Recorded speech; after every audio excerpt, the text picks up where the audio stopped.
I summarized this into the financial unwellness of our doctors. May tatlong punto po dyan, no?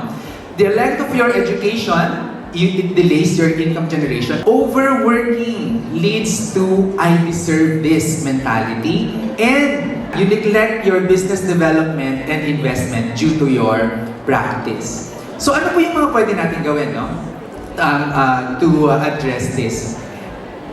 Alam niyo naman ito lahat, no? It's not how much you make, but how much you keep that matters. This is the practical way na, no, on how to do this. So, sundan lang po natin yung 5, 15, 20, 60 budgeting rule. Gawin na lang natin yung gross income ninyo, 120,000 pesos para madali ang computation.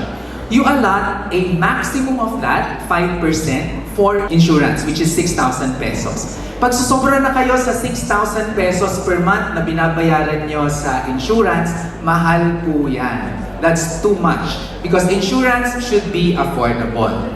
Minimum 15% of your income, yan ay mapupunta sa savings. Okay? And minimum 20% of your gross income, that should go to investments. Okay? Maximum 60% ng iyong kinikita of your gross income, that's your expenses. Emergency care first ang kailangan natin for insurance. Kailangan nyo lang ng life insurance po kapag kayo po ay may dependents. Ang target emergency savings nyo po, no, for a 120,000 pesos monthly peg na income natin should be equivalent to 9 times of your monthly expenses. So that's about 650,000 pesos. And I dare say that you are not allowed to invest if you haven't put up this much money yet.